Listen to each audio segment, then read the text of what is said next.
Hello, and welcome back to A Better World. This is your host, Mitchell J. Rabin, and we're very glad you're joining us again today. Today we are on location in Mother India. A Better World has come here to the Golden Age Foundation in Golden City, just outside of Madras, Chennai, in order to learn more about this rather fabulous phenomenon that is happening here, which involves really the basis of all spirituality and really all, you could say, human longing, which is the search and wish for enlightenment. That is, to know all things, to understand, to relate, to be connected to the truth and to the oneness of all of life, to divinity itself. Well, the reason we came here is because we have heard of a particular being here, Kalki, known as Bhagavan, who is bringing people to a place of their own awakening. I know this sounds phenomenal. There have been teachers for many hundreds and thousands of years who have spoken about this, but have actually not done it. This was compelling enough for me to want to come here and explore and find out for myself and for you what the truth is of the situation. We've been here now for a little bit of time and are meeting some wonderful people, a number of disciples, in fact, that Bhagavan has worked with over the course of many years, and are here. We'll be interviewing them, and you'll get to hear with your own ears and see with your own eyes just what is going on.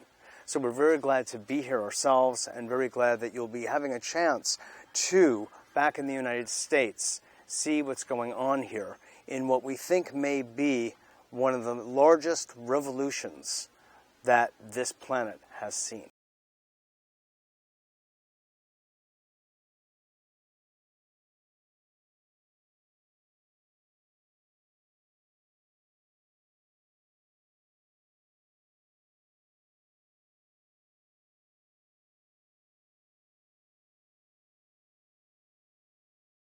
Around the Golden Age Foundation and movement for some time now, and she has come to be known by many because of the beautiful, beautiful enlightenment experience that she had when she was here receiving Diksha some time ago. So we're going to be very graced with grace through her story of what happened with her, and I think it's going to be enlightening for us all. Grace, wonderful to have you. Namaste. Thank you. Namaste.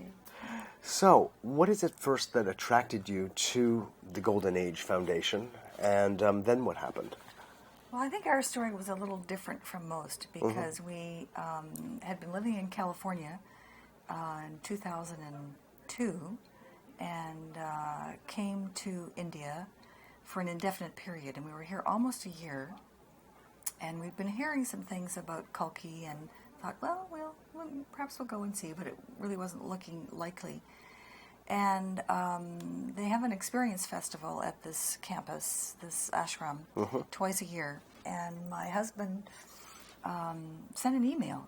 We had been traveling, we came back to Bangalore, and someone had emailed him that the experience festival was beginning in a couple of days. So he sent an email to say, by any chance, do you need another teacher? And he just happened to get a man in Sweden who was coordinating it, who he had met in California a few years before, and said, Kiara, remember me? I would love to have you. And we have a space. We had a cancellation. So we were on a bus within a day to come to the Experience Festival. Was that this past August of 2003? August 2003, yes. Knowing really not very much about the Golden Age Foundation or Kalki or any of it. And we got here, and it was all a bit surprising to us, and we stayed for the festival, went back to Bangalore, and Kiara said, I think we should go back for the Mukti program. And I said, well, how can we do that? Because we haven't done Mukti. At that time, they were doing Mukti 1, 2, 3.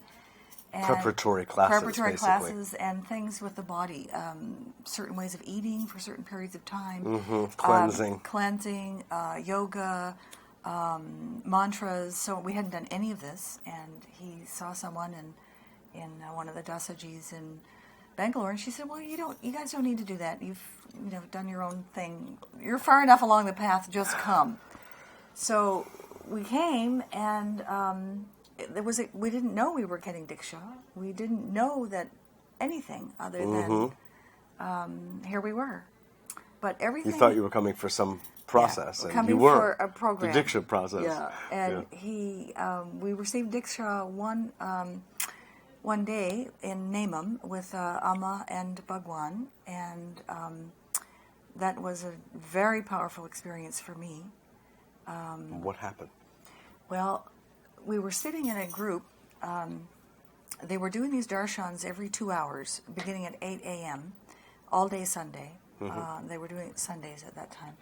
And we were sitting with a group from the ashram in the front.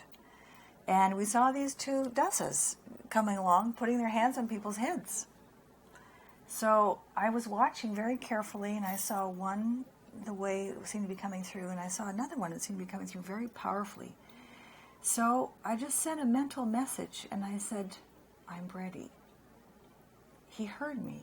He caught my thought. He looked up, caught my eye, nodded, and began to make his way through the crowd towards us. So then he placed one hand on Kiara's head, one hand on my head, and the experience for me was being hit by lightning in slow motion. It was extremely powerful. I was wearing a silver neck piece that turned black on the inside. Oh, wow. I took it off. After this, I don't know how long his hands were there, maybe a couple of minutes at the most, maybe a bit more. My head, lumps came on my head in that instant that were very painful. I felt like I had an electrical current through my head, and it was extremely powerful. I was unable to open my eyes for about 40 minutes or even move. It was just that much. And after about 40 minutes, we had to get up and go out because another group was coming in. And anyway, it was extremely, extremely powerful. And for me... Would you say that was the opening of the functions of the brain we refer to as enlightenment? Very much so. I think that very much began that day. And went home, had to go to bed, was really unable almost to maneuver. It was difficult for me to walk. We were in this process which continued for a couple of days, and I've had mystical experiences for a long time anyway, but I started to have a lot of really powerful mystical experiences connecting to what I was calling another chakra above my head, and seeing beams of light come out from this and all over the earth. And when asking the Dasaji, he said this was my chakras had connected into really a universal connection, which we're meant to be in anyway, but we lose that. And he said, now you can become enlightened. Once I was hooked into this entire universal energy field. So, and I think it was either that night or the next evening that they took us to visit Bhagwan. We were about 45 maybe in this group, mostly Western people. And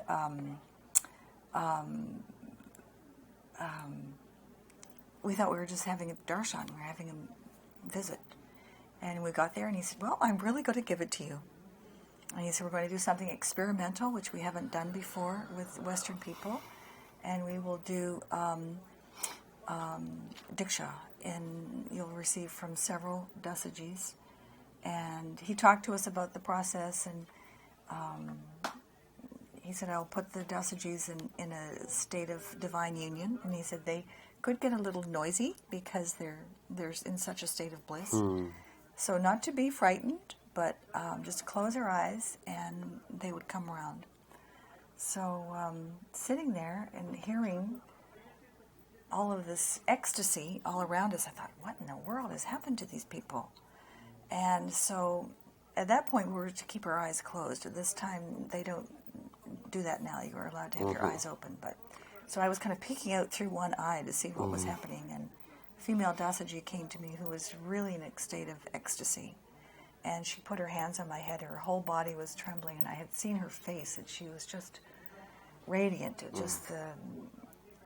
She was just shining and smiling from ear to ear and just trembling in ecstasy of union with the divine. It was a very beautiful, beautiful sight. So she touched you. She touched my head, and it didn't have the power of the other one for me. And then 5 or 6 men, Dasajis, came, and they put their hands on my head, and the cumulative effect was a lot. After that, we were lying down and kind of integrating a little bit in order to go home. And they took us back, and at that point, I really didn't know where I was, or I kind of made my way. Certain things I completely forgot about. I could remember how to brush my teeth, but a lot of it I couldn't really remember. And Bhagwan said at that time, some of us would be enlightened immediately. Some would take 24 or 48 hours. Some would take 3 or 4 days, or 3 or 4 weeks, or 3 or 4 months. So as soon as he said 48, I knew that within 48 hours this would be my thing. So within about 48 hours of this, I was in intense heat and kundalini rising, and very severe headache for me. And the next, almost 2 days later,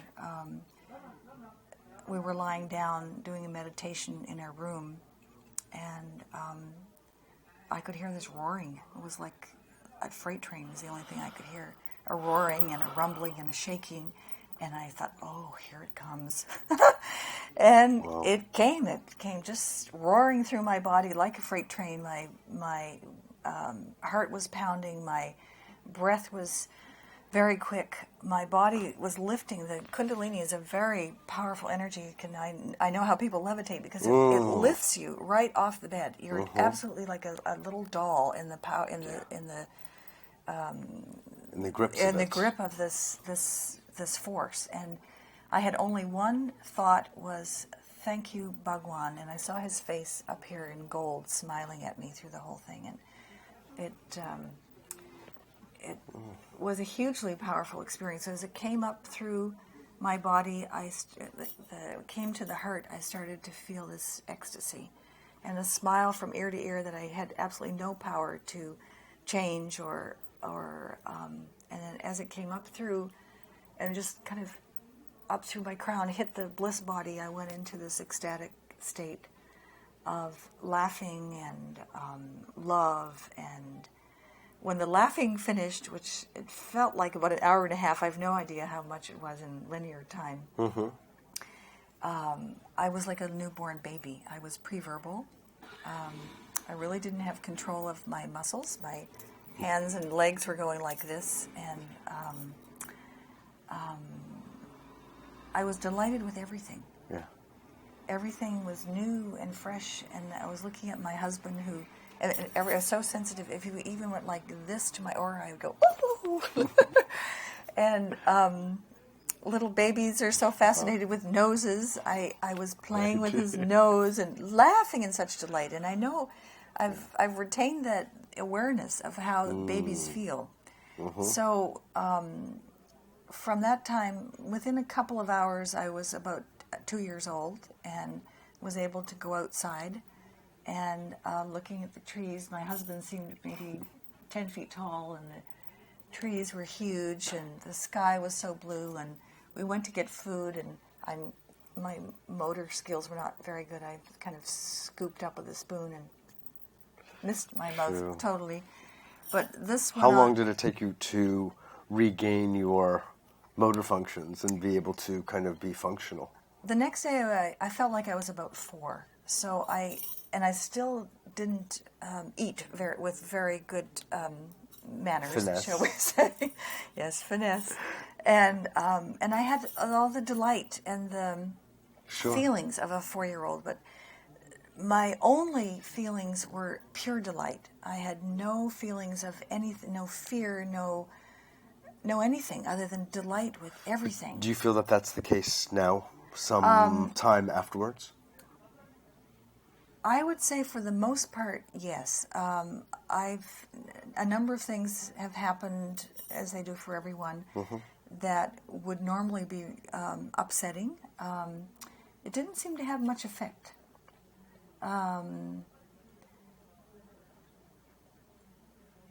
I think if there is one emotion or one state that is more constant than any, it is this joy. Initially for a few months after, even just to see someone, I didn't have to know the person, someone in the street who, if you saw their eyes, I would have this surge of joy through my whole body. And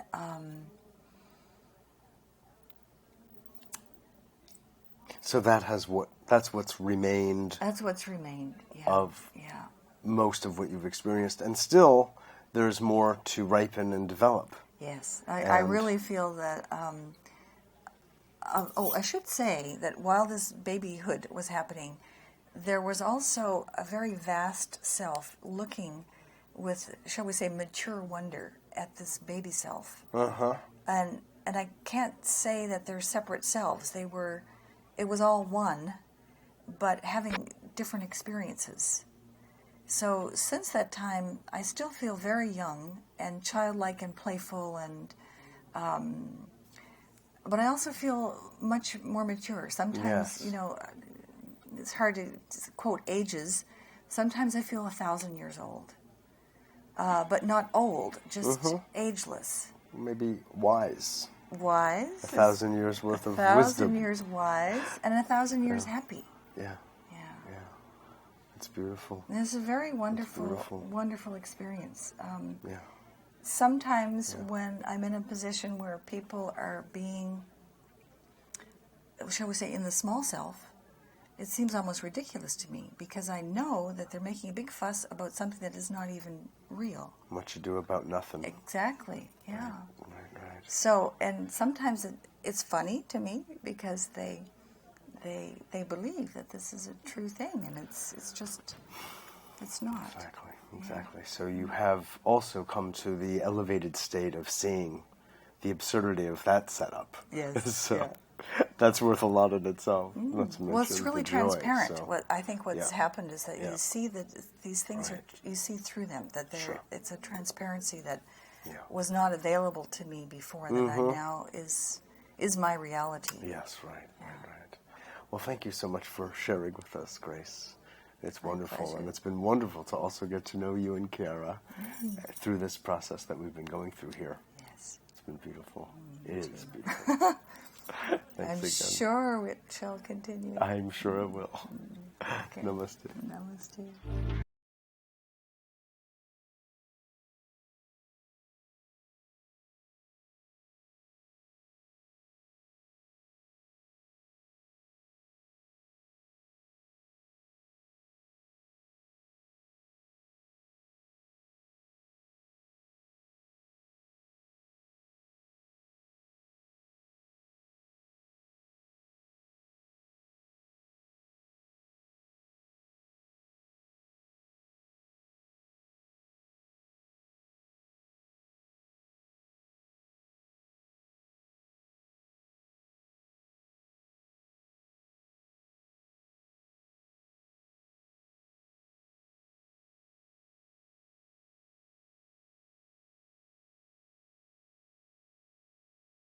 Kiara Windrider, the author of The Doorway to Eternity, A Guide to Planetary Ascension, is seated with us now to talk about his book and how the information in it relates to, and in a sense has guided him toward, the work here at the Golden Age Foundation in Golden City, India.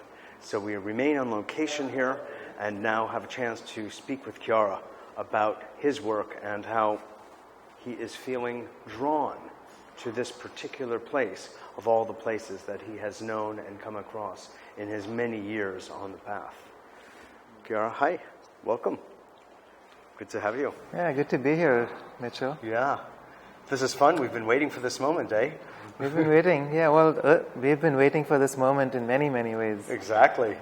Maybe a few lifetimes. A few lifetimes, yeah. Now, tell us a little bit, if you would, please, Kiara, about your book and what it was proposing for people, like what kind of life they could look forward to in this particular age. Well, we're at a time in history which is totally unprecedented. And many calendar systems and prophecies from various spiritual traditions, mystical traditions throughout the world have spoken of this time as a time of global awakening.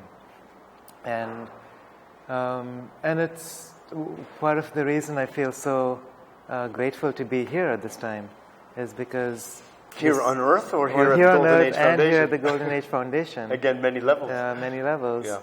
Is because Kalki is someone who can really somehow provide a very practical and very workable process towards this global awakening. Mm-hmm. And perhaps at some point we could share more about what that's about. But this is something that's been coming together in many, many ways. You can look at this global awakening from a scientific perspective, seeing what's happening geologically and what's happening cosmologically. You can look at it in terms of the Mayan calendar, the Hindu calendar, the Egyptian calendar. What does the Hindu calendar purport? Well, there's different systems within the Hindu calendar. There's the classical Hindu calendar, which is the 4 yugas, the cycles of time, moving from the Satya Yuga, which is the golden age, through the dark ages, and then back to the golden age. From the Kali Yuga. From the Kali Yuga. And classically, it takes millions and millions of years, although Sri Yukteswar, who was a disciple of Babaji and a guru for Yogananda, placed it in context of the precessional cycle, which is closer to 26,000 years. Yes. So you can look at the precessional cycle as a pathway towards a series of golden ages. So every 13,000 years, when you cross the galactic equator and when you cross the midpoint of this precessional cycle, there's a gateway, a cosmic gateway that opens up.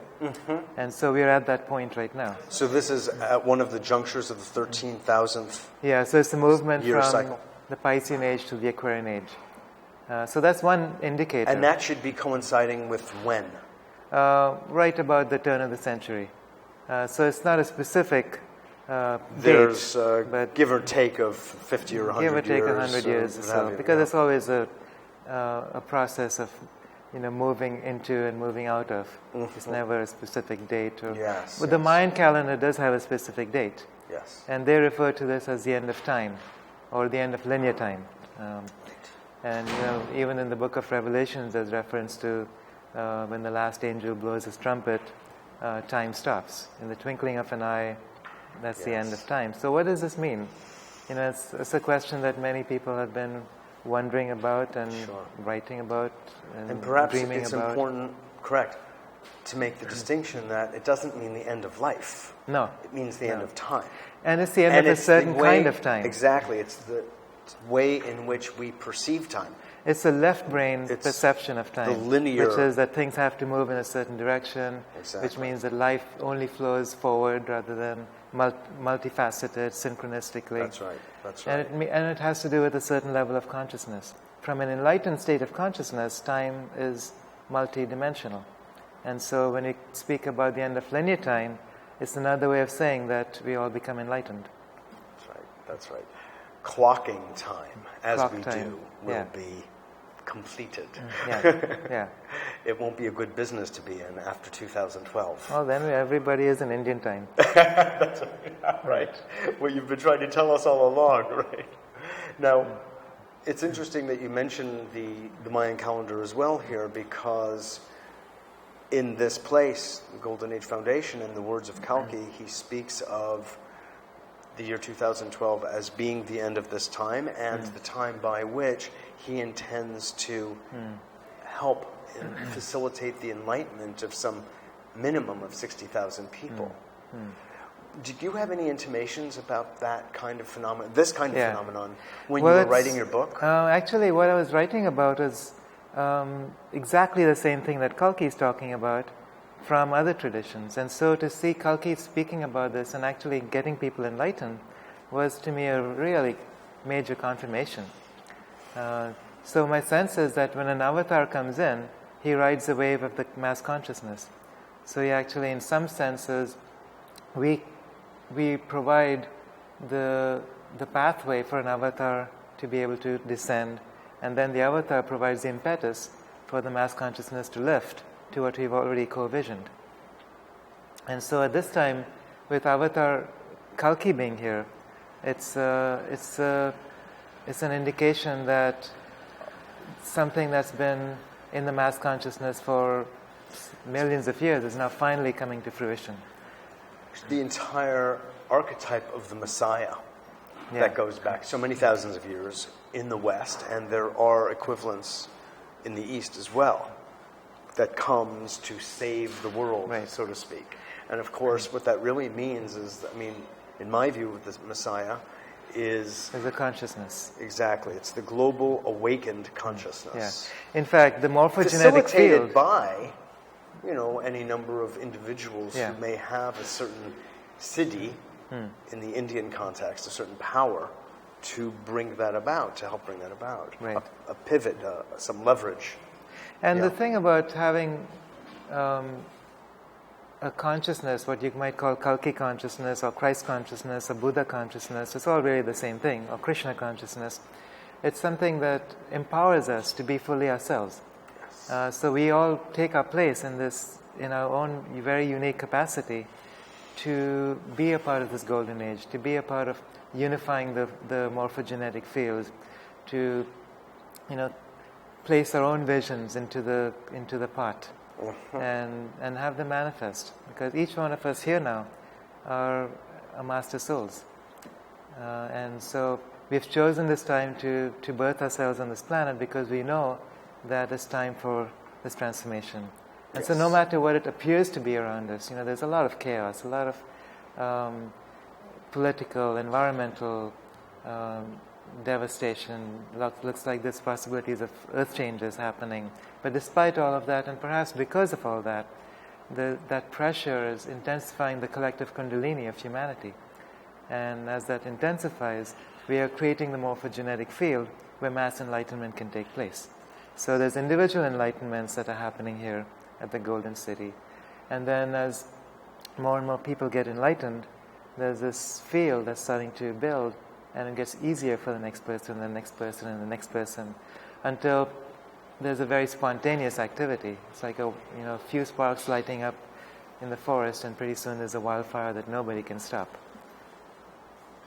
It seems like necessity is the mother of all invention, that great Greek sage phrase. Yeah. Because as you've said, perhaps you said despite, but perhaps because of the pressure that we have put on the system, the ecological system, human society as a system, that we're being pressed into action. Right. And interestingly, after all, action seems to lead then, as the Taoists would say, to inaction or non-action, which is the state one wants to be in order to receive the enlightenment diksha. Yeah, well, it's a place of total surrender. Right. So it's a surrender to the great cosmic action. So you unify with the great cosmic action as one with it, and then you experience it. Exactly. Now, in light of that, you have been here at the Golden Age Foundation for how long now? About a year. About a year? Yeah, on and off. Isn't that something? Isn't that? Or maybe not quite a year. And you have seen people come and go from all parts of the world. Just tell us a little bit about what it's quite a unique phenomenon. Experienced and observed. There's been many stages in this. Yes. And initially, it was a long preparatory process, and people would go through months of intense sadhana and preparation to be ready for the diksha, which is this transmission of energy. And as more and more people have become enlightened, the process is simpler, so it's less time-consuming. And currently, since the last few months, it's a 5-day process. And even in this process, the energy of the transmissions is growing. In this last particular 5-day enlightenment process, I would say the majority of people did actually get enlightened in a very short time afterwards. And what they say is that for everybody, even if they don't get enlightened in that moment, the seed is planted which bears fruit within the next few weeks. Or months. Or months. Or months. Yeah. And it's different depending on each person's psychoneurobiological Yeah, configuration. there's probably a number of factors: karmic, Of course. biological, Constitutional, psychological, many. The way their mind works or do not work. Or does not work. Right, exactly. Well, I'm very glad to have met you here and to have you on the show to talk about your experiences, because I think they're very valuable, as well as to help frame the time sequencing here.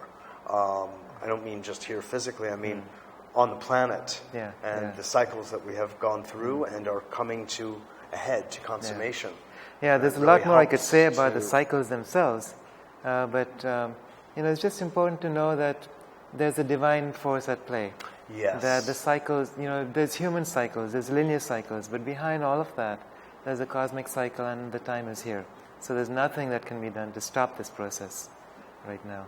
The momentum has built, and the wave is rising and crashing. Tsunami is on its way. The tsunami is coming, yes. And we are the Kiara. tsunami. Exactly, that's right. So get used to it. Yeah. Get used to being wet. Right. Thanks so much for coming on the show and for your great writing. Well, thank you, Really Mitchell. appreciate it. Yeah. Absolutely. And there's a book coming. Yes, on Kalki that and you the are Golden writing. Age movement, yes. Excellent. So And, I hope that's something that can put much of this into a greater perspective. Exactly. And when that is complete, you will let me know, and we will have you on the show to discuss it. Oh, yes. Okay. Okay. Very good. Guru Show.